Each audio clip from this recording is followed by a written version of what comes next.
What would you do if you were called to help a severely underserved community? Would you start that journey? Would you take that first step if someone told you it would take 13 years to see it start to take form? Would you be willing to daily hone your skills over an extended period of time? Could you deal with the self doubt that comes with every setback you face, improving along the way as you hear the accounts of the men that defend the freedom of this country and have to overcome on a daily basis? To be able to handle the pressure of what you've learned over the course of the journey and face the enormity of making the film a reality and worthy of its audience after having been turned down multiple times. Join us as I speak with actor, writer, director, and veteran advocate Steven Grayhm about his latest film, Sheepdog, the mission of Teamhouse Studios, and what he's had to overcome along the way. This is Veteran Success Story. Today's guest on Veteran Success Story is actor and director Steven Grayhm.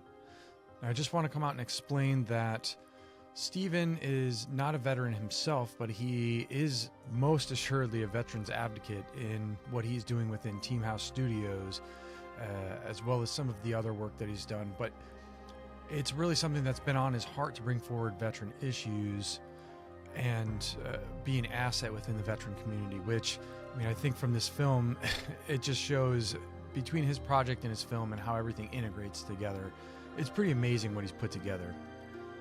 I first made the acquaintance of Steven back when my old first sergeant, who went on to become a command sergeant major within the 82nd Airborne, Donald McAllister, he worked with Steven.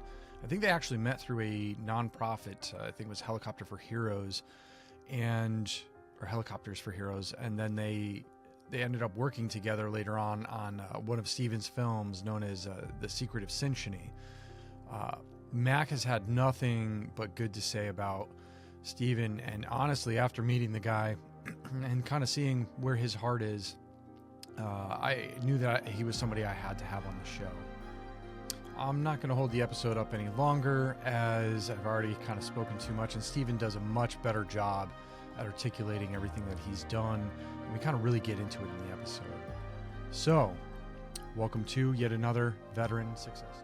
Today on Veteran Success Story, I have guest actor, writer, and director Steven Grayhm. I know in the talk beforehand, I was talking with Steven about some of the work and stuff that he did, but more recently and most recently is a movie coming out, Sheepdog. It's slated for 2025. But really, just to clarify with people, and I know this was one of your concerns, Steven, in the beginning here, was that you're not a veteran, but you're portraying a veteran on camera. And that's actually one of the whole reasons why I have you here. And what drew me to cover this and talk to you is that you're someone whose heart has really been in the veteran space, and you're doing stuff with veterans through your project Teamhouse Studios. And, you know, do you want to talk a little bit about, I mean, we can talk later on about it, but just your whole mission there and your heart is really in the right place with all of this. And it's amazing to see. It's crazy to have you on as a guest. And thank you so much for coming on. Well, William, thank you for having me. It's a complete honor. Big fan of your book. I was saying to in the virtual green room, it was very intense. The attention to detail is unbelievable. And you mentioned many times my good buddy Don McAllister, Mac, in there, and it's like learning a totally different side to Mac. I mean, I know he's Sergeant Major, but to me, he's like Mac the teddy bear, you know. And I cast him in the first film I made, and you know, it's unbelievable. So it's really special. Yeah. So Teamhouse it's I founded this production company about 4 years ago with a commitment to train veterans in front and behind the camera. And I was very fortunate on Sheepdog to hire 17 veterans and 5 Gold Star family members. On the first film that I made, which was sort of like a proof of concept, we were able to hire, I believe it was 11 veterans and 1 Gold Star family member. So we've been able to expand the program with each project, and it's been an incredible honor. People often ask me, what's it like, you know, when you're training or you're having veterans on your film set? And the easiest response to that is y'all are used to a schedule. You're early risers. You don't complain when it sucks. Yeah. Um, you work with your hands a lot. A lot of movie making. Movie making is, for the most part, very working class, blue collared. You're working with your hands. You know, the kind of the Hollywood aspect of it is very far down the road when you're like putting the movie out and you're doing press and stuff like that. But the actual mechanics of it um, are very much what most people could actually relate to in their day to days, just in terms of moving lights, changing lenses, you know, Yeah. carrying sandbags, going up a hill with sandbags, and you know, um, but it's been incredibly rewarding. And um, one of the great things that I personally get out of it is seeing veterans, especially ones that have been struggling, seeing them sort of like revitalize, coming back to life in some extent, and I've seen it firsthand. Some of that is what we try to do is group the veterans together, and again, Mac will tell you that it was like being back in the barracks again. You know, when he roomed at an Airbnb on my first project with four other guys. uh, Three of them were veterans, one of them a civilian, and he was just like, you know, he'll talk about it to today, you know, about how much he misses that month that he spent, and that camaraderie. And you know, you wrap on the movie, or you wrap on your day of filming, you go home and they're all having chow together. And whether they're talking about stories that happened that day on set, or in their service, and there's that camaraderie and that brotherhood again. And I mean, Yeah, you I you mean, what put an honor. veterans around together, and they Yeah. do. They flock to each other, but then there's that instant rapport built right in. And I- so I've been on a movie set. I had the opportunity to be on a set for just a small Netflix movie, but that was recorded. And I think the guy was interning. This was during the GI Bill stuff, but I Hmm. was interning for a celebrity chef who was also playing a part in this particular movie. So he was like, "Hey, why don't you join me on set?" And I got to see the mechanics of everything happening behind there. And honest to God, I swear, Steve, this is not something that I'm making up for the show or whatnot. But honestly, being on a movie set and seeing the call sheet and seeing, you know, the rundown and how things needed to move to have an effective movie set, I was like, this is like a military operation. This is 100. This was running exactly, and I could see where it would suck, but I could also see the draw to it. And I have seen the draw to it. I mean, the stuff you did with Mac when he talks about what you guys did on set and he just lights up, and he loves, that purpose that's seen there. Or so our old command sergeant major that was over Burt Puckett, he Hmm. worked on a few things within Hollywood and still is doing stuff within the film industry. And the same thing that drew him there. He was like, it's the closest thing I found to the military since I've been in. So it's cool that you've kind of come across and founded this to where you recognize it, but you're putting it into something to where it's giving into the veteran space and you're enabling people. It's amazing. Yeah, I think that seeing that empowerment has been has become now my life's work. I think that, you know, my commitment to this, as long as, you know, as long as I can continue to make projects, and be able to hire folks in the veteran community, you know, my dedication and my commitment to this is ever long. And you know, it's interesting with Mac, and I do want to say for folks that are listening, when we say that, you know, comparing it to military, obviously no one's comparing this to being in combat or being in country, per se. It's more about the structure and the camaraderie post service, in your retirement, and that's really what we're getting at. And Mac, again, you know, when he speaks to this, um, I do realize, and I've seen this across the country in my research for Sheepdog, his longing for that brotherhood. And Yes. there's a line in Sheepdog that Von D. Curtis Hall, who plays a Vietnam veteran in it, he says, you know, I bet you wondering where's my tribe. And I'm not talking about no friendship. I'm talking about brotherhood. It's And powerful. yeah, and Mm. so seeing that firsthand, and I don't know, it's just it's pretty gratifying. That's so, I mean, just it's admirable that, oh man, just so admirable of what you've done with this and like trying to do that reconnect and be part of the solution. And I mean, this is something where I mean, let's go backwards because this is something to where this has been a vision of yours since what, 2011?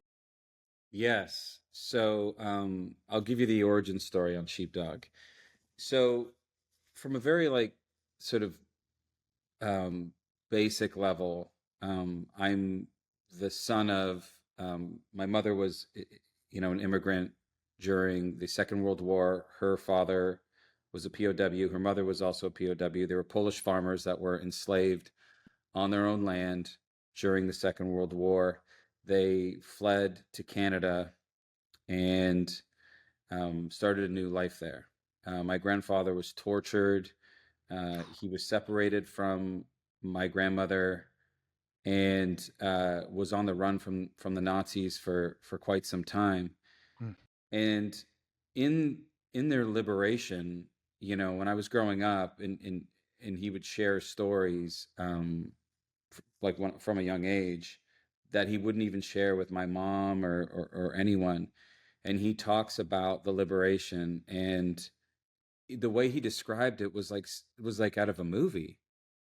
And when you're growing up with that, it's impossible to not feel indebted. I would not be here if those brave, American troops didn't come over that horizon, um, to save the world from tyranny. And so that was instilled in me at a very young age. And maybe, I just couldn't really figure out a way to ever pay that debt back. In 2010, my car broke down 3 hours north of Los Angeles. I was up in Vancouver, Canada, doing a film, and I wrapped on it, and I drove through the night back home to Los Angeles. And so I'd been on the road about 21 hours, car breaks down, and I call AAA, and they send out the local guy. And the guy who picked me up was like, "Hop in, partner. We got a long haul back to LA. Let's get comfortable." And over the course of that 3 hour drive, he began to open up about his own personal struggles. So he began with like his marital issues, financial issues. Then he got into his service and his mm, deployments. And it became very clear, he divulged that he was a veteran, that he did multiple deployments to Iraq. And I don't think I said but two or three words on that drive to LA. I mean, I just listened. And I couldn't believe that a guy who had three children, that was, prescribed a myriad of pharmaceuticals from the VA, was facing bankruptcy, that had deep trauma. And I'm watching him sort of smile through the pain, and it mm. was devastating. I get back to LA, drops me off, and I couldn't stop thinking about him. And I thought to myself, there must be more people like him. There must be. And so I put a map of the country on my wall on a corkboard, and I began to reach out, via Facebook, via different, VSOs, government groups, VA, VFW, just to see if anybody would talk to me. And I think at the time, I think I had an idea that maybe this would become a screenplay, but I didn't know yet. I needed to see more of it, if you will. Yeah. So I committed to doing a road trip the summer of 2011. And I went across the country, again, meeting with anyone and everyone who would speak with me. And the very first veteran that I met with was Staff Sergeant George Rice. And it was in McAllen, Texas, the southern part of the state. I show up there, and we get talking and whatnot, and I was with my my friend Matt Dallas, who's brilliant in this film. He plays a veteran, and so after Matt and we shut the camera off. George says, "You're the writer, right?" And I said, "Yeah." And he said, "Come with me." And he shares this military deployment that kind of went sideways. And it took my breath away. And he took his in memoriam band off, which I still wear to this day. And he said, "Don't let me down." Mm, And I looked at it, and at first I was like, I didn't want to take it. yeah. And he was like, "Don't let me down." And so I got back in the car, and I had a Wow. decision to make. Do I go back to Los Angeles? Because I was like, though we were naive and idealistic, like, oh, we're going to go out there and change the world. In that moment, we knew that we had bit off more than we could chew. And we were like, are we the people to be trusted with these stories? Like, this is a, a pretty great responsibility. And then what do we do with all these stories? And then, you know what I mean? Like in your, Oh no, that's a heavy charge. I mean, that yeah, alone right there, I know, I mean, you said stuff about the book that I wrote in the beginning, but I had a lot of the same thing to where I was like, there's no way I can put this down. Like, and there's no way I could do these guys justice. I still don't think that had done them justice. I still feel it needs more work, but at the same time, there comes a yeah, point to where it needs to be out there. But that right there, that is a heavy charge that was given you. And for you to pick that mantle up and move forward. right. So Wow. we're sitting in that car in Texas, and we all know the decision that we made, which was to carry on. But we drove through the night, um, and we committed that night that we were going to, complete the mission or die trying. And I know that sounds heavy, but we meant it. Yeah. We meant it, and we certainly lived it, all the way to this point to have, 13 years later, to have made the film. But I will say, from that experience with George, he had made some phone calls across the country to other guys in his unit that he thought would be, that might be willing to speak with us, and we were very fortunate that some of them did sit down with us and shared their story of their service and so on. And that led ultimately to Sergeant Brad Link. Um, Brad, at the time, lived in Pittsburgh, and George said, it, he doesn't speak to any of us. He's not in a great place, but maybe he'll speak to you. I don't know. And so I waited till I got back from that road trip back home to LA. I contacted Brad, and we were talking about him coming out to Los Angeles. And I'm living in the heart of Hollywood at the time. I got helicopters going over me, sirens going down my street, and I was just thinking, there's no way I'm asking this guy to come, crash on my couch here. This is probably not going to be good for his mental health. So I committed to going to Pittsburgh, and I got a one-way ticket, to go and see him. And what was only supposed to be a couple days ended up being a month working together. And I do want to share this because, it's one of the most profound moments of my life. So 3 weeks ago, we won the jury award for Sheepdog at the Naples International Film Festival. Yeah. And Brad currently lives with his wife in, Panorama City. And they drove 7 hours with their dogs to join us at the festival, just to be there, just to see the film and be a part of it. They were our special guests, and they stayed for the awards ceremony on the last night. And they had given out all the awards, and there was just one left. And I'm telling you, you don't know how these things are going to go, right? And I'm sitting there, and Brad's looking at me, his wife's looking at me, and I'm shaking, right? Because I was like, what if we lose? And then if we do, is the after party going to be weird? And then, your stage fright of all of it. And I guess my fear of letting him down, I don't Yeah. know. And as soon as they said Sheepdog, and we were all in tears. And I turned to his wife and I turned to him. I mean, it was so surreal. It was so surreal to share that moment together after all these years, after living in his sister's attic, in the dead of winter in Pittsburgh, working together and hearing his stories and sort of putting some of the pieces together, and how inspiring, he was as an individual. And to share that just 3 weeks ago is just remarkable. I mean, I relive it in my mind because it's so surreal that we were all together to share that, you I, know? I I saw that moment and stuff, and I mean, I could tell that was one of the things that pushed me over the edge to contact you on it, where I could just see, you could see it, you could see the relief off your shoulders, you could see just so much Yeah. behind the struggle in getting forward, like what, this whole That's, thing. yeah, that's really what this was, though. Like, it's not about the award, Yeah, it's about the acknowledgement. And yeah, Matt Dallas in our acceptance speech did touch on that, yeah. a big part of the reason why this took 13 years is because we were laughed out of every room in Hollywood. Um, I mean, the stories I could tell you. I mean, No, I I had bet to, I, yeah, I I'm know. sorry, I catch my breath on it because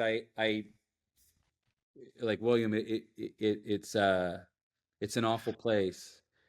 And, um, and the things that were dangled in front of us, I look back on now, and thank God we were all raised well, and thank God that we had the men and women like you that had made such a sacrifice to their country, that was always our North Star, right? So we were never for sale. We would never compromise.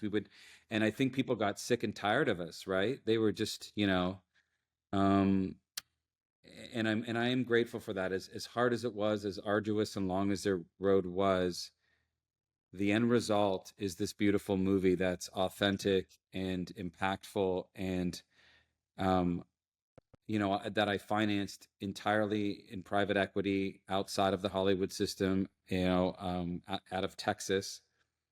I never got a single note from an investor.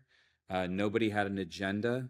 Nobody put any pressure on me. So I got to tell the story that I thought would be in service of veterans, first responders, mental health workers, Gold Star families. And so it's pretty raw, but most importantly, it's honest. Yeah, and man, just to come around, like where you just said you didn't compromise. You even, I think I listened to another interview where you were talking about one of your other films there, The Secret Ascension, the one that Mm. Mac was in, is that was really a film to get to where you are now, with the Yeah, Sheepdogs. It was I'll that in yeah, between. I'll tell you a little bit about that. So, I've never shared this publicly before, but in I guess 4 years ago, my good friend Robert Daly passed away. And Rob I had known since I was a teenager, and he was one of my closest friends, and he had stage 4 cancer, so it was incurable. And this was in the throes of all the false starts on Sheepdog, all the broken promises, all that. So it was 2019 he was diagnosed, I believe. And I had lost friends, but this was different. This was a death sentence that we all knew was coming, and it Yeah, was terrifying. And I kind of looked around me, and I said to my wife, I was like, I I'm looking at my friend basically slowly dying, and like, what of all his hopes and dreams, like all the things that he's now not going to be able to achieve, and he was such an inspiration to so many of us.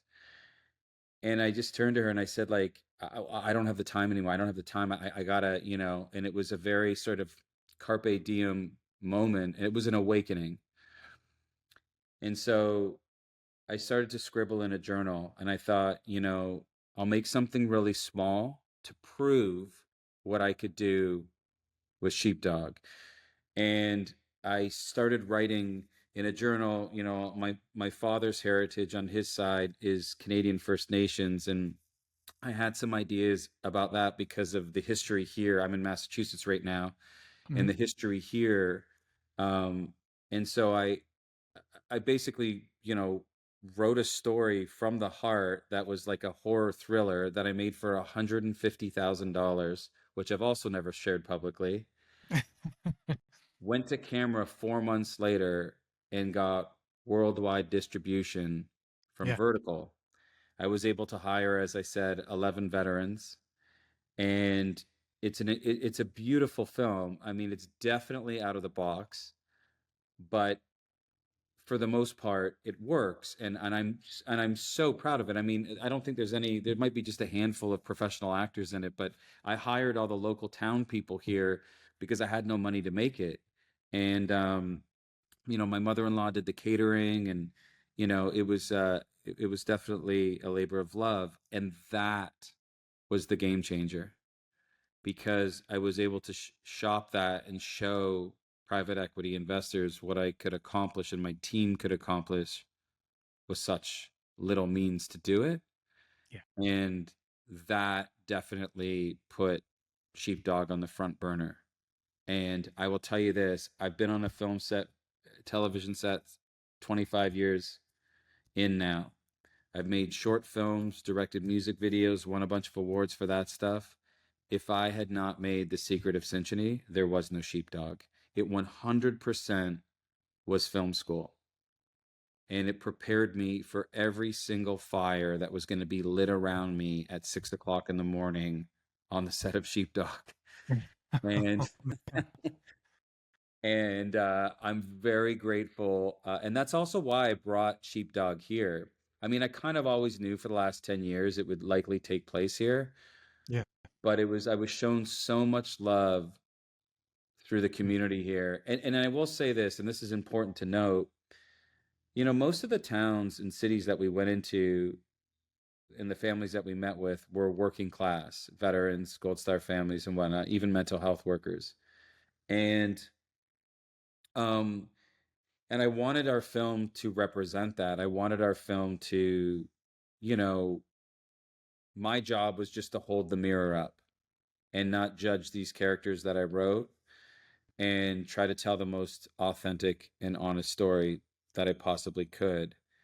And here in Western Massachusetts, I felt like I was holding up the mirror. My character, Calvin, works at a paper mill that's closing, which is exactly what happened to my brother in law, who worked at the same paper mill my character is at. Mm. And these are salt of the earth people. These are people that work very hard every day, that are you know, trying to do the best they can with what they have. There's a strong sense of community. For the most part, folks aren't divided by politics, you know, and and when I say that, I mean it's diverse in that sense. Like, if you were to drive down this election year, drive down any one of these roads, you'd see, half the signs are for the Republican candidate and half the signs are for the Democratic candidate, and Yeah. everybody gets along. And so a lot spoke to me. The other thing is, it's just so incredibly beautiful. I mean, it's Western Massachusetts in Sheepdog is a character unto its own. And both my cinematographer Evans Brown shot it so beautifully, and our aerial cinematographer veteran TJ Millard. I mean, the shots, I mean, just breathtaking over the Yeah. Connecticut River and so on. Oh man, Um, I just New England it's so I grew up in Connecticut, so I know you grew up in exactly what you're Connecticut, talking about. yeah, Yeah. yeah. Do you miss it? It is definitely I miss good parts of it. That's actually my dad was one of those kind of the manufacturing, he started the business, but he started at the ground level for someone else, and then had a manufacturing plant with people under him and everything. But it was a lot of blue collar, a lot of that, the people are focused on not the politics or not the high end of things. They might have their own views, but they're focused on the problems and working together as a community to solve that stuff. And I know exactly what you're talking about there. Yeah, I've so I grew up uh north of the border in Canada as a kid, and part of that time was on a farm in Jordan, which is just outside of Niagara Falls. And I miss that, you know. I did 21 years in Los Angeles in the heart of Hollywood in the same quarter mile radius. And boy, um it's been really refreshing and welcomed to return to the East Coast, especially a place like New England where it's so beautiful, you know. There's something with that, and it's good for the soul. It really is Mm. to get out, in the woods or just, these little towns that are so picturesque and everything, but surrounding yourself, the people out there. I know a lot of the Northeast gets, they say that we're cold, but at the same Well, time, it's really not. I tease my wife about that. There is a New Englander sort of vibe, which Yes. it has been described, not by me, but it has been described as cold. I think it's more of like it's a very sort of suck it up. There's a some people would say a rigidness. I say it's more of a resilience, Yeah. you know, um, which is interesting. And if you're, for some people, you got to adapt a little bit to it. But uh, it's definitely endearing once you're sort of aware of that. But I mean, again, it takes a village to pull something off like this on as we did on Sheepdog, and I couldn't be more grateful and indebted to the community here. I mean, it's just unbelievable. Steve, do you mind? I know like we're talking on the movie and stuff Mhm. today and everything, but do you want to go back a little bit too about the path to there? You were making, films in school. You Mhm. went into the acting side of things. Kind of look just your different roles and stuff. You got a wide range. You're doing Yeah, comedy with the Wayans brothers, I and then did. you're doing more serious stuff. You do a horror thriller film, but it has Yeah. like this emotional. It's wild to see, but at the same time, this big culmination coming into a project like Sheepdog, and I, being from someone I've done some different stuff. It's almost like you look back, at least from my experience. I don't know. You could tell me if it's Mhm. yours, but looking back and going, oh, that's what that was for. And starting to realize like maybe something that you saw a struggle in, or you're like, what is this for? Why am I doing this right now? And then it comes back later and you're like, oh my God, I didn't, I didn't foresee that. It was like the universe was setting you up all along. You just didn't see it until the time was right. Well, the amazing part about that is that there's a why for every project I've ever done in my career. I can tell you, I've never just done a project just because. Mm, Um, and there were times that I needed the gig. Like I was, I've been through the whole gamut that you've heard, the classic living in your car in between gigs. I've worked every handyman job. But I do know the why for everything that I've ever done. And it's funny talking about white chicks. Um, so as a kid, I grew up on In Living Color, and that was okay. one of my favorite shows. I used to impersonate half those characters from Fire Marshal Bill to Wanda. I used to put on like a wig like Jamie Foxx and do the whole lip. I'm not doing that on this show right now, but hey. Um, and uh, I mean, it was my favorite show. In Living Color was my favorite show. And so when the White Chicks audition came, I actually passed on it because I said to my agent, I said, I think I'm funny to my friends, but like the most terrifying thing for me would be to do stand up, right? Even though I've talked in front of hundreds of people before but to be funny, that's a totally different skill set. And at the time, I had just graduated from the Royal Academy of Dramatic Art in England. I was doing like I played Hamlet on stage. I literally just come off a run of Hamlet in Vancouver, Canada. And I think it was probably a mixture of taking myself probably too seriously, but I also think that I respected the art of comedy. I respected that, and I think that you just need to go to an open mic and see someone bomb, and you're like, that is hard. Like that is it's hard. It's a And different beast. yeah, so I get this audition, and my agent's like, you told me that you love these guys, you grew up on them, and I said, I know, I'm gonna go in there and make an ass of myself. And they're like, that's perfect. Go in there and do that. I said, yeah, but being funny is a different thing. So, um, true story. At the time, I was in between gigs. I was catering, and I didn't have money for a haircut. So my hair is long. It's like down to here, right? And I'm tucking it behind my ears.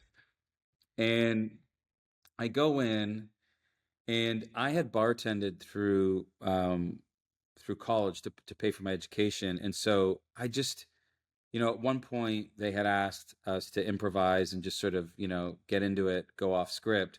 And I just thought of every cheesy thing I'd ever heard as a bartender, overhearing, in the bar. And I kind of put that into my routine. So I get the call back. I'm shocked, and I go in for Keenan Ivory Wayans, and I'm literally trying not to look at him because to me he's a comedy god, right? And it's like it's not going to help my character. I got to stay in this place, and I did what the scenes they asked, and I remember just being so free. I'm playing a character who on one scene is like on drugs, who's high as a kite, and I just, I went into this falsetto and, just did all these silly things, and he was laughing behind the camera. And I got the call a few weeks later that I got it, and I will tell you, um, that was one of the most stressful acting gigs that I've ever done because, when you see those like nightclub scenes, there's like 300 extras, right? And to keep your sound clean, everyone has to mime in the background that they're having a cocktail, that they're talking. They cut the music off, and so all the focus is on you, and it's like, and action, be funny. And and that's why I say it was stressful, because there was so much self-doubt in it. And I remember like in the first couple days of filming, Keenan came up to me and he just said, I want you to go so far. Just go out into the stratosphere and let me pull you back if I need to. And that's all he needed to say.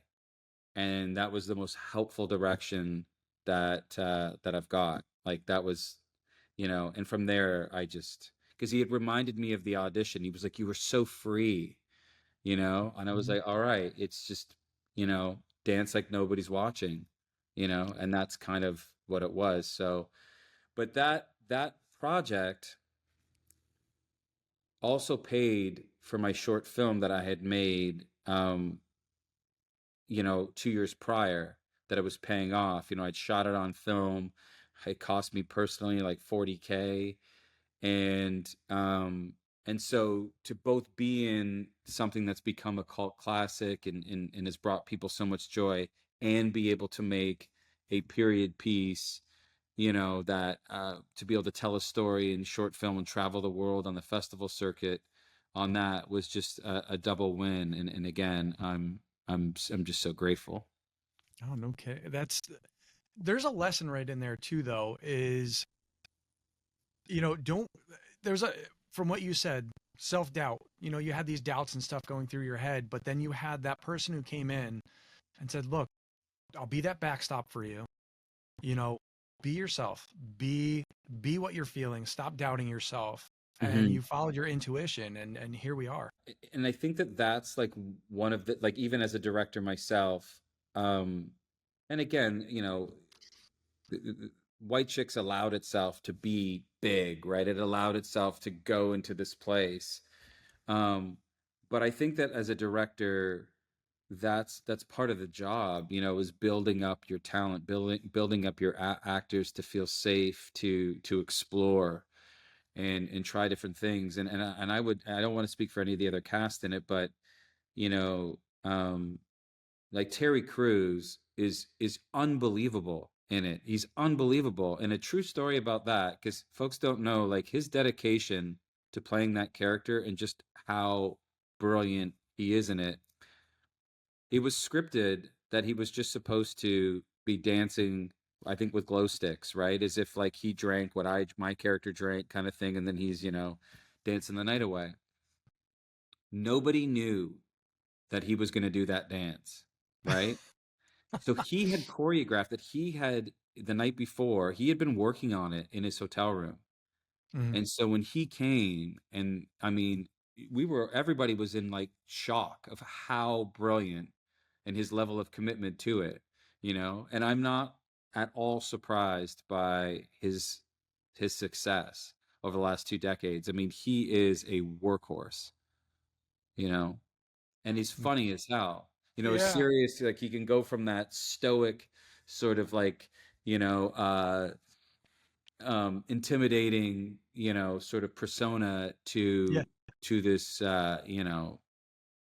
silly sweetheart. But he's a very kind person, and I'm just so happy for him. So like what led like I know there's a little bit of a mix with everything here, like acting and directing. Like where it sounds like there's something from both of that, but like where's your passion lie, or is it really in both of them? Is it just in that whole industry, in the creation of it, and bringing forward a vision? I think the story dictates where you fall into that. um with Sheepdog, I was compelled to play Calvin. I sat in front of men and women for years, and I knew what it looked like, Yeah. and I knew that there was nobody else. I mean, if I had cast somebody to play it, like a name actor to play the part, what are they going to do in a month? Yep. What are they going to do in 3 months? It would have been an impersonation of a veteran. And Man, see. Oh man. yeah, Oh, so no, I'm getting yeah, chills because it's when you're around these other veterans and stuff and you're hearing these stories and you're interacting that with them, and like you said, you stayed with this guy for over a month. It just led into something to where you take on some of these burdens from that, and for you to be able to take that, portray it, amplify it, and use the craft that you really had built over these years to portray this, it's just something beautiful. you know, there's a military operation, that my character talks about to his therapist in the film. And I had met again between Brad Link in Pittsburgh, George Rice in South Texas, Nick Carbonell up in Maine, and several other guys that were either in their squad or definitely in their unit. And so that inspired that military operation. I obviously was loosely based on that. But by the time I got to set, what's in the film was one take. I mean, I could see it. My character's talking about a sheep pen in Hegna, Iraq, where the military operation, went sideways on these guys. And I could see it. I mean, it wasn't just that I wrote these words on the page. Like, I could see it. Yeah. And that's a very different thing, because you get past the point of imagining it, right? To a point of like reliving it vicariously on behalf of those who actually experienced it on the day, Yeah. right? And I think that, like, our good friend Don McAllister, he came to the world premiere at the 40th Boston Film Festival, and he hadn't seen the film before. And he stood up during the Q&A, and he just said, he's very emotional, and he's like, I just have to ask you, brother, like, how did you get that look in your eye? You had Mm. the look. And the best I can answer is I did the work. I was never thinking on the day, oh, I got to have this look in my eyes. I just had to get as close as I possibly could to it, and then just tell the truth, and not overthink it. And when you're making, we're a low budget indie film, Sheepdog, and when you don't have money to throw at every problem, you have to rely on your instincts and your intuition. And so when you're relying on your instinct, you cannot overthink anything. It's literally in the moment. Let's go now. And you Yeah. just have to trust that the 13 years of work you did is going to carry the day, and that you've hired the right people around you, that you have the right support, and then you just got to let it, let it rip, Yeah. and see what happens. And that's what we did. So just talking about the passion, like when you're like about acting, directing, producing, writing, the story really dictates that. With Secret of Synchrony, um, funny enough, I played the part because I was the cheapest one to play it, right? Like I was like, I know the lines, I wrote it, um, and we have no money, um, so I'll just do it. And but it was also sort of like, for a horror thriller, it's actually a personal story of the persecution and subjugation of indigenous peoples. So there is like, something meaningful underneath all the scares. Yeah. Some critics didn't get that, which is unfortunate, but it's such a beautiful and meaningful film that I was trying to not just make something that was like run of the mill, and that's why I say it's very outside the box. Um, but that, directing, working with directing veterans, directing children. My dog's in it. I'm talking about Synchrony, and all of that was very much boot camp for what was to come for me, and I was very fortunate that I had that experience, because if you gave me $10 million today and you said all the footage for Sheepdog is gone, here's $10 million, you got to remake it, I wouldn't take your money, because I could never recreate it. It was lightning in a bottle. And going back to working on your instinct, it was a pressure cooker. And going back to Max saying it was in your eyes, Yeah. every single performance is literally walking the razor's edge in the movie. From Vondi Curtis Hall to Virginia Madsen, Dominic Famusa, Lily Cooper, Matt Dallas, could never recreate it. And that's why I feel also so grateful that we captured it. It's a moment in time that will now live Yeah. on, and from our responses all across the country on the film festival circuit, the audience response, especially from veterans of all conflicts and generations, um, is reaffirming. It's not just gratifying, it's reaffirming that the work that we did is up on the screen. Man.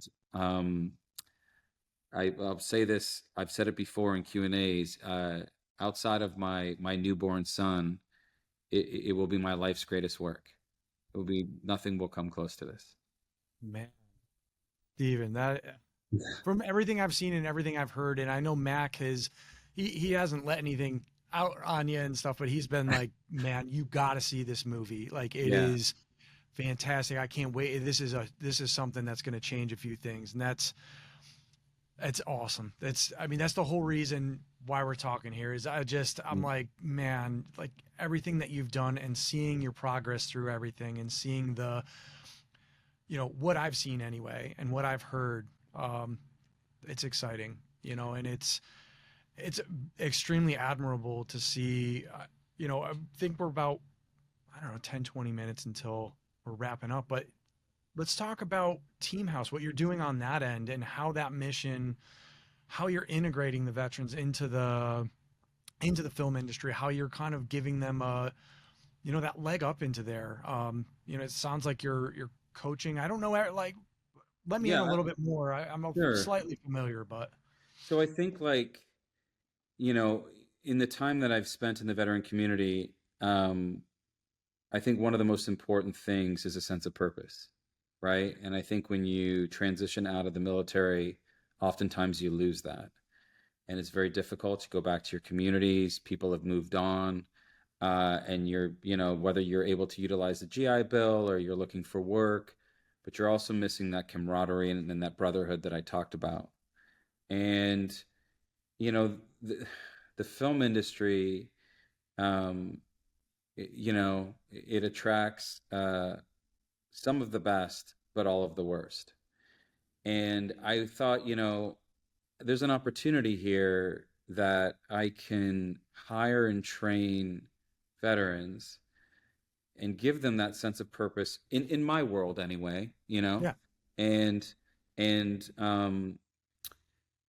you know, for lack of a better term, to avoid stepping on any landmines going into it, like learn from my own mistakes and to some degree, you know, protect them, And so my agenda, if I had one with Teamhouse, is just being in service of veterans.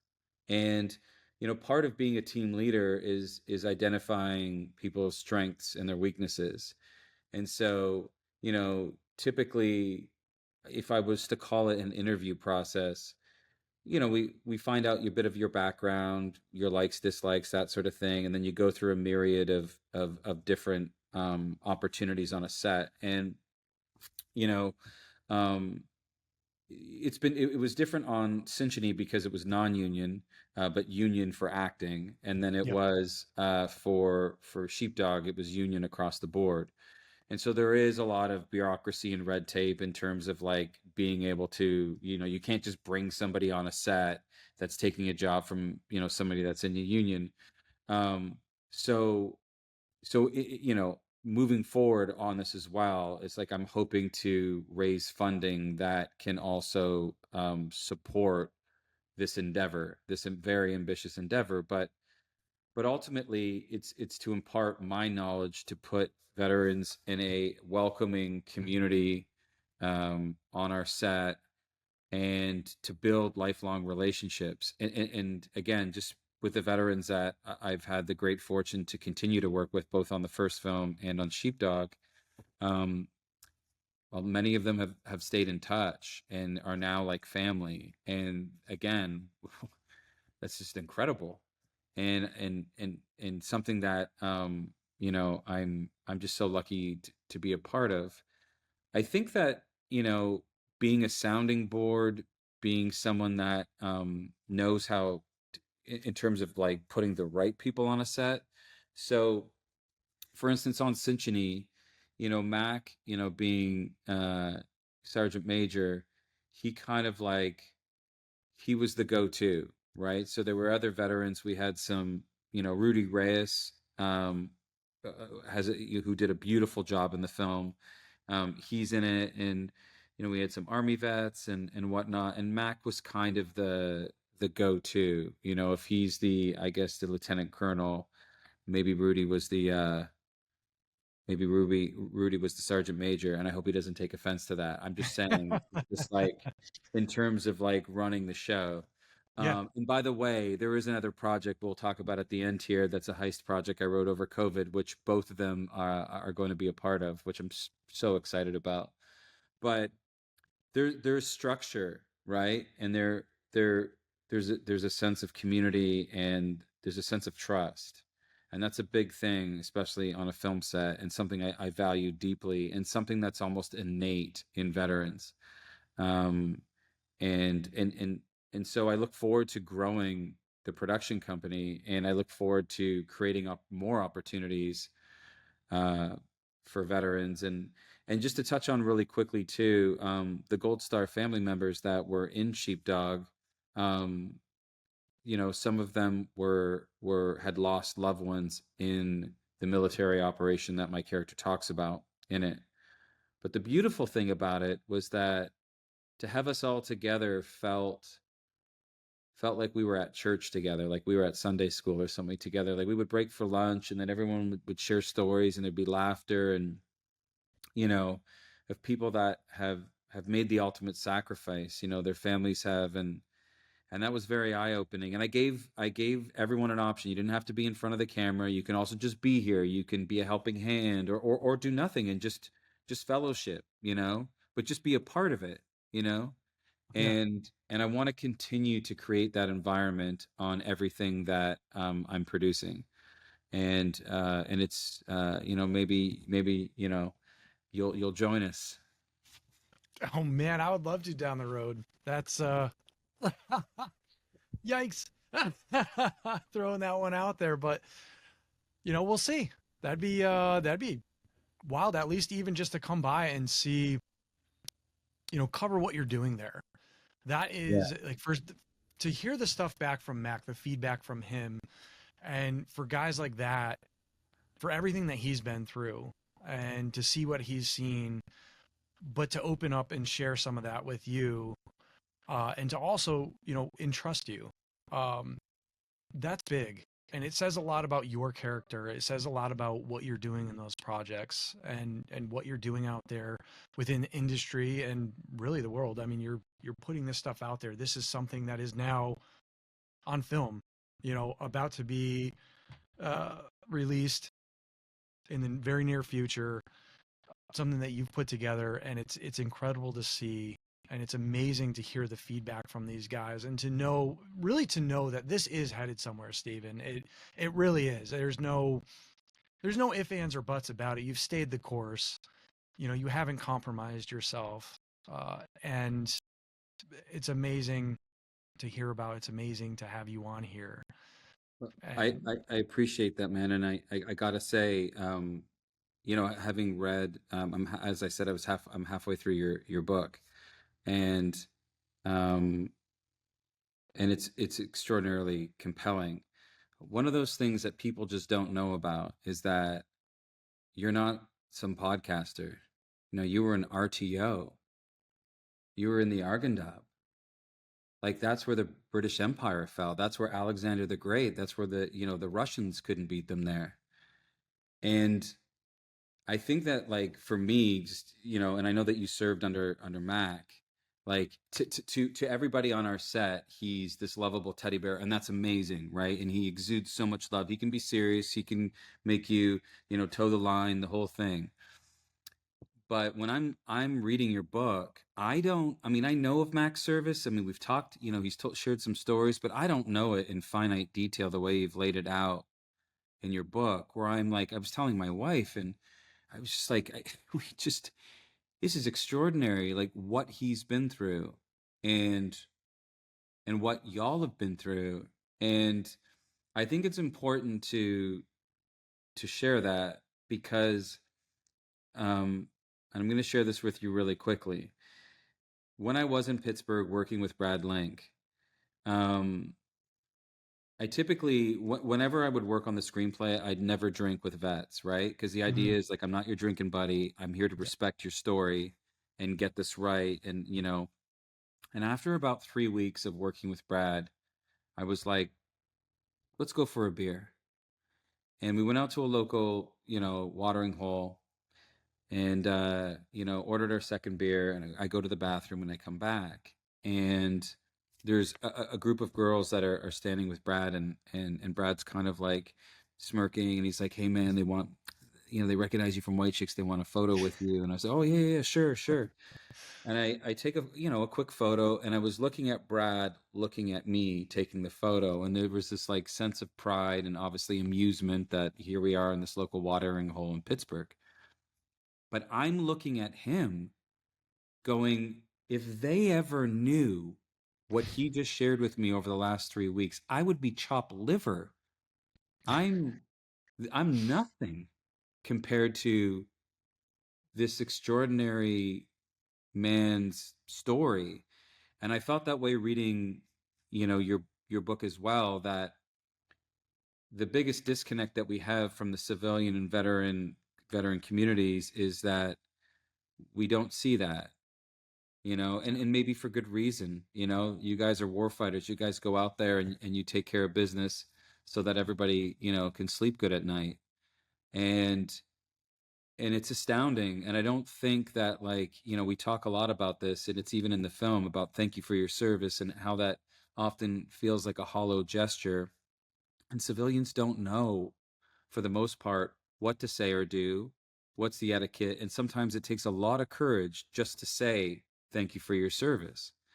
And I've always said, and this is based again on all my conversations over the years with vets, that they would rather someone say, how are you doing?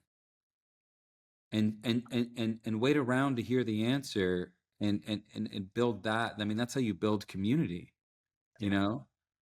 And so with saying that, it's an honor. It's an honor to talk to you, and I would encourage um, anyone to read your book, Man the Valley, and uh,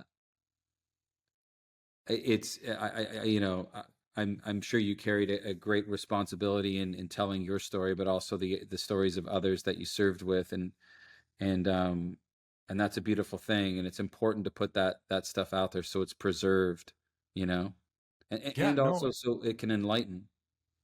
yeah, that's really, I mean, and that's kind of how these things start. All of that was born from really, honestly, the best stuff in the book is from other people. I'm, extremely humbled by everything you just said. Quite honestly, that's huge to hear. Thank you. But at the same time, like it's those other guys that this is really about. And quite honestly, what's led to this podcast. That's another thing Mhm. too, is one of the biggest things for me was going to school after service, kind of searching out and using school as that in between, Mhm. but was listening to podcasts. I just, instead of music, I had an hour long commute to school. So I started listening to podcasts, and the amount of information that I would get from listening to certain things. I would go into, I finished business school in 2.5 years, but I was bringing stuff to my marketing classes to where they're like, where are you coming up with this stuff? This is like so far above the levels of where we're at. And I'm like, it's literally a podcast that I learned all this from. And I started to see, like, maybe if we can put this into a form that other veterans can hear and understand, we can spread this information among one another, and they can hear it in a format to where they understand from someone they understand, and hopefully it reaches them, and it kind of gives them those tools in that tool bag uh, to do stuff. Either what Rudy's doing, and being involved in the projects that you're doing as a stepping stone into maybe something, and you offering yourself as that mentor during everything that you're doing with Teamhouse, and that you did through the production of Sheepdog, and how you've portrayed the veteran struggle out there, but also that purpose, and reinstilling that purpose in there, and showing this side of things for people. It's incredible, Steven. And I love what you're doing out there, and I can't wait to see this movie when it hits the theaters in 2025, man. I cannot wait.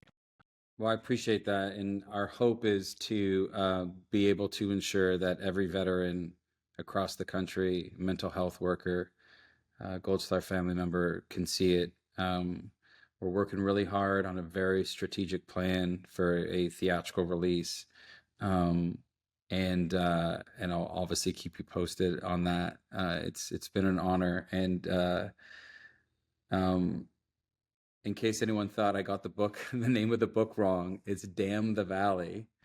I was saying Man the Valley because I just, it's extraordinary, and your story is extraordinary too, and it's unbelievable. Before we say goodbye, though, you do have to tell us. I thought one of the interesting things in your journey was that you were late to the game at like 26, right? Oh yeah. And so Yep. you had gone to college, and you were going to originally you were going to go into the Marines, correct? Yeah. And Yes. then, right. So at 26, and didn't you join during a time of war? Yeah, because if you go back, you're 26, yeah, it was pre 2000, it was post 2003. Yep. Yeah. So high school, that's a whole, so high school was, that's when I was looking at the Marines, and we Hmm. weren't at war yet. 9/11 hadn't happened. And I Yeah. actually remember right where I was. It was the Waterbury satellite campus for Yukon. Yeah. And I was in the cafeteria, and everybody starts crowding around the television, and like, what's going on? They're like, dude, you got to see this. Like, this is messed up. And we come over and we see the towers are hit, and all of a sudden Yeah. it's, hey, classes are canceled, and hey guys, everybody go home and be with your families. And I did. I felt like I missed the train to the fight, and life Mm. happened, and I was like, maybe this wasn't my purpose, and whatnot. But I still felt that call, and it was finally, I just through life and through um, just a few different instances to where I got brought to a point to where I was like, you know what, you need to make a decision. And if you're going to do this, you've always felt it in your heart to. Maybe this is something that you need to do, and it's probably your last chance to go out there and do it. So why have you shirked it? It doesn't seem to be working out right now, but you're also not following. It's been about you to this point. Like, Mhm. why not start giving back to others? This is what you wanted to do to start with, like, and you've kind of been led astray. Get back to it. And that's Wow. what led me to sign on the line. Whoa. Yeah, I mean that was I mean, yeah, that's a big step, especially because I'm sure to some degree you knew what you were getting into. I mean, it wasn't you know, um when was your first deployment? Oh, so I mean, man, that goes right. It was like a year within actually joining. So 2008 is the join, and then September Oh, oh 9. 2009, You're in country. Wow. going in Yeah. country. So, So yeah, you were yeah, that's wild. Well, again, that takes a lot of courage and it speaks volumes of your character and it's wild, when you get into the book how you're kind of thrust like right into it and finding your way through it all and coming in kind of as like the older guy to I'm sure you served you know beside guys who had already seen. I know it's often rare that you see combat, it's not everybody, but I'm sure you were with people younger than you that had seen action and could share with you their experience and from the sublime to the grotesque. And there you are, kind of wet behind the ears, college kid coming into it, but you followed your calling. And that's what I think is so admirable. And if we could, if there's anything to take away from this conversation today, um I followed mine. And it's a long road. And you it's been worthy, it's been gratifying, it's been at times incredibly challenging. But I would never have it any other way. And I'm certain, and I don't want to speak for you, but I'm certain you would likely say the same. oh, if not that, and just to add to that, some people say things about that. Either I'm sorry that happened to you with certain things. They kind of have come up to me, and I'm like, I'm not, Hmm. because it's built me into the like what I'm doing now and what I'm Hmm. doing with the work with other guys. And quite honestly, in looking back at everything, I can tell you for sure that within that valley and serving with those guys there and the people that I met and served with and still talk with, on a fairly regular basis, is that I was right where I needed to be. And Yeah. that right there, it's just maybe not at the time you don't see it, but then when you look back and you're like, man, but anybody that was in there, most of the people that were there would say the exact same thing. And to have a crew like that around you and to meet people like that or to have served with that, that's an incredible thing, because I don't think I've ever really met many other people that can hit those levels of type of person, type of moral character, and type of people Mm. that I had, really the fortune to meet and to serve with. It's an incredible thing. Have you been able to stay in touch with some of your brothers? Like, I mean, I know that this is a big step with this podcast, and this is a great way to reach out. We've talked about Mac has been doing it sort of more behind the scenes with his, um, what does he call Patrol it? chats.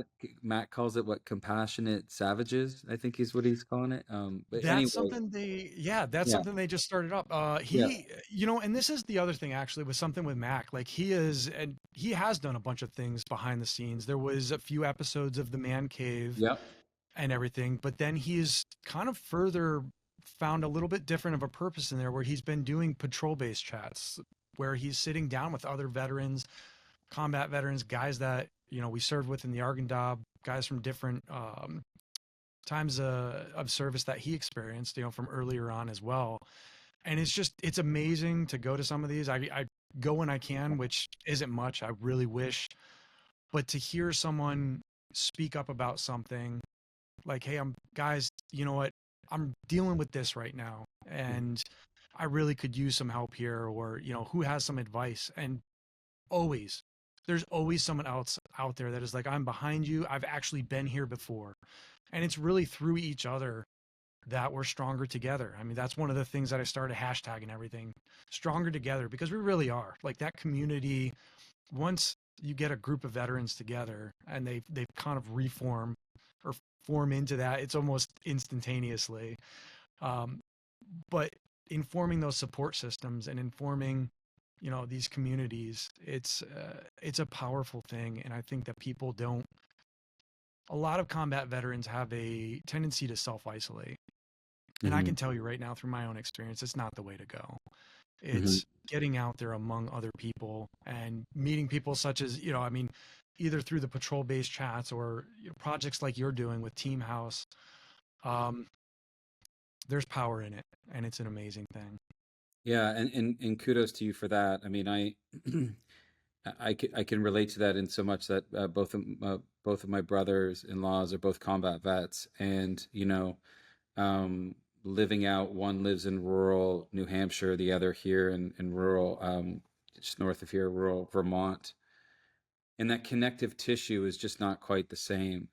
And to the men that they served with, in that sense of community, and I think that's from the earlier days, that's what the Legion provided, right? It was the local place for vets to go, have a beer, shoot the shit, and connect on a level where they just couldn't connect with civilians for good reason. Yeah. And for the most part, we've lost that connective tissue, and that's why it's important for podcasts like this, or the work that Mac's doing, to try to be a part of that solution, to try to be a part of that connective tissue, because that self isolation oftentimes is not self-imposed. It's just a matter of geography. And then you just kind of get to a place where you're so far from that place you were when you were all keeping contact on Facebook, you were all like, whatever it was, text or phone calls, hey brother, checking in. And Yeah. as time goes by, you get older, it gets a little quieter. And I think that these sort of platforms are extremely important. And I would encourage anyone, from a humble opinion of a civilian, to take a step to engage. I think it's important. I mean, I've seen it, and again, you went and lived with the guy, or you follow. I know the process. You're getting into the head of these guys there, and you're creating something to where you are living that as you're doing the film end of things. So, I mean, you get it. I know you get it from everything, within there. Steven, look, hang tight really quick, but thank you for coming on the show. And again, 2025 Sheepdog. Can't wait to see it in theaters. And just hang tight. So I'm pretty sure I forgot to say before, you can find Sheepdog and more about Sheepdog the movie at simply sheepdogthemovie.com. They also have across their social media accounts at Sheepdog the Movie on Instagram, Facebook, and X, formerly known as Twitter. I hope you've enjoyed this episode. Honestly, for more episodes like this, what would help if you guys just followed or subscribe, whichever one those are. I believe follow is the big one now, the one that doesn't cost anything, which I'm hoping that this show is never going to cost you anything, but without also running a ton of ads, because you know how distracting that can be. Until next time, next episode, next week, I know these constantly roll out, but I'm your host, William Yeski, and hope to bring you yet another great episode of Veteran Success Story.